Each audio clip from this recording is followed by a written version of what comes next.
Press Freedom Day is held each year on the 3rd of May to campaign for the independence of the media. Usually on this day, the President of the United States takes it upon himself to lecture the world on the role of the free press in sustaining democracy.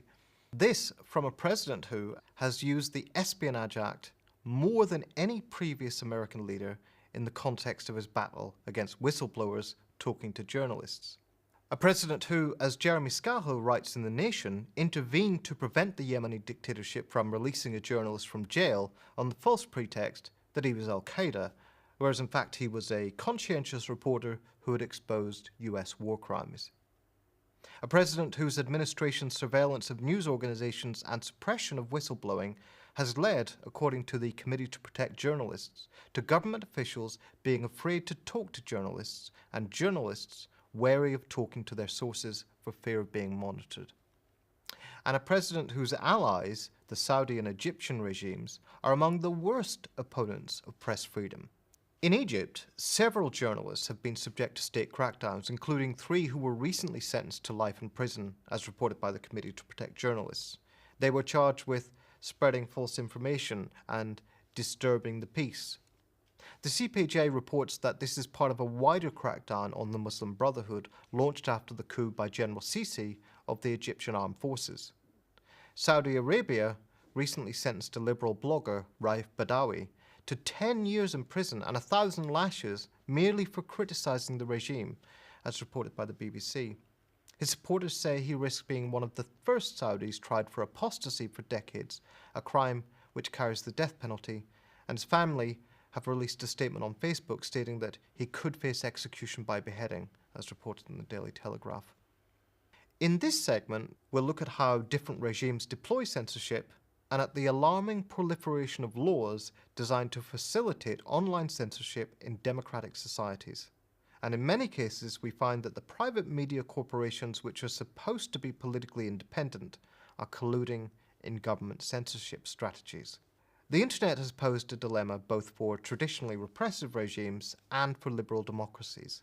Access to it is an essential element of any economic growth strategy, and it is extremely difficult to censor efficiently. Why is this? Because whether internet service providers are state-owned or commercially run, the internet facilitates a new type of media, social media, in which users craft messages for their own audiences. One thing the internet does is abolish the old, passive, one-way relationship between producer and audience. Members of the public can now circulate footage, documents, and ideas that governments and corporations may not want anyone to see. North Korea's response to this is to ban the internet. The Egyptian dictator Mubarak likewise briefly attempted to shut down the internet during the revolution against him, as the Daily Telegraph reported. The Chinese government employs a large bureaucracy to selectively censor the internet. As a large-scale international study of Chinese social media censorship found, they permit criticism of the government to get through while suppressing material discussing collective action against the regime. But even this is only of limited efficacy against a generation of educated hacktivists, as this ABC report on cracking the Great Firewall of China's censorship shows.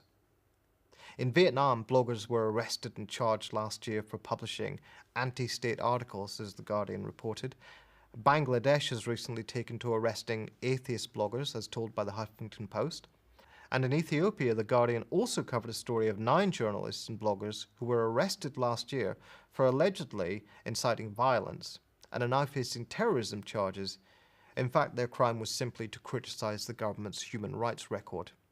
In Russia, the world's leading managed democracy, where journalists are murdered each year, and Russian media workers complain of laws ruling out gay propaganda and blasphemy laws prohibiting the promotion of homosexuality, outlawing religious insult, and the criminalization of defamation. Big Brother is moving online. The implementation of the so-called bloggers' law means, as the Washington Post reports, that new restrictions are being placed on internet freedom. Bloggers gaining more than 3,000 website hits a day must register with the government's media monitoring agency. But these are relatively crude and costly means of censoring the internet, and they often involve the state in antagonism with internet firms whose commercial interests are harmed, as with China's long-running battle with Google. In democratic states, there has developed since the late 1990s a far more subtle campaign of censorship and surveillance. Often this uses laws ostensibly aimed at countering terrorism, protecting children from sexual content, and protecting intellectual property. Consider the UK.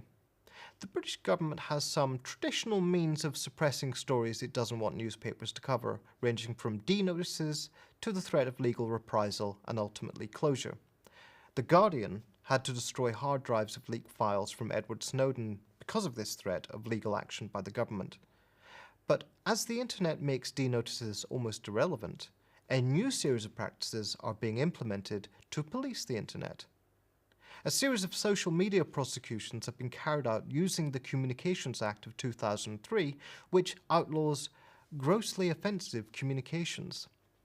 For example, in 2012, a 20-year-old man from Dewsbury named Azhar Ahmed was arrested, charged, and prosecuted under this law for a Facebook post. As The Guardian reports, he received a community sentence for expressing a political sentiment about soldiers in Afghanistan. All soldiers should die and go to hell. Last year, the British government used anti-pornography laws to expand its capacity to censor on the pretext of protecting the children, to introduce a range of filters blocking internet content, much of which was not sexual, including content tagged as violent, extremist, terrorist, anorexia and eating disorders, suicide, alcohol, smoking, web forums, esoteric material, and web blocking circumvention tools. These filters are also being used to block websites supposedly linked to extremism. In the United States, laws facilitating censorship come in the form of a series of regulations ostensibly intended to either protect intellectual property, beginning with the Digital Millennium Copyright Act, or protect children, beginning with the Child Online Protection Act, or protect national security.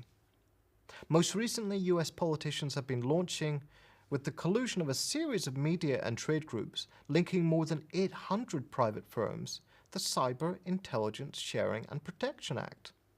The Act, supposedly intended to equip the government to crack down on cybercrime, actually permitted draconian measures to both monitor and censor the internet, and as such has been opposed by a range of civil liberties organizations, from the American Civil Liberties Union to the Electronic Frontier Foundation.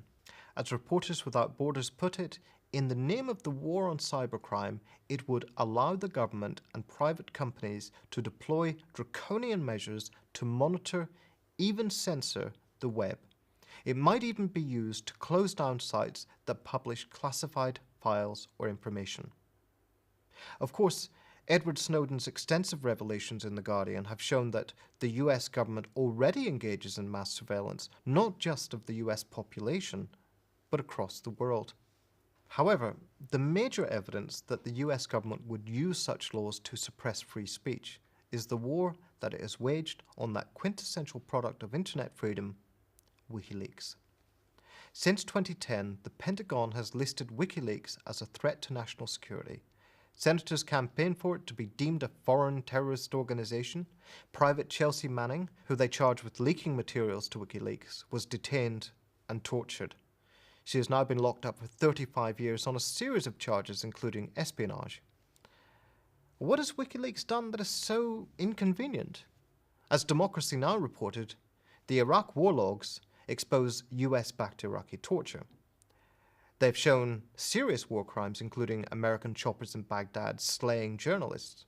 WikiLeaks have leaked the Gitmo files, revealing secret files on all Guantanamo prisoners, showing that many prisoners were knowingly held despite being entirely innocent, and that the Red Cross was denied access to many prisoners. And the war logs from Afghanistan show a series of crimes, including civilian massacres. In short, the WikiLeaks revelations show what the internet and citizen journalism can do, holding the powerful to account, exposing what they don't want to be exposed.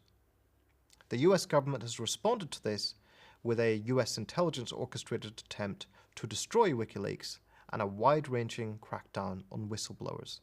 The result is that the only government official thus far convicted in connection with the CIA's infamous torture program is a CIA agent named John Kirikawa.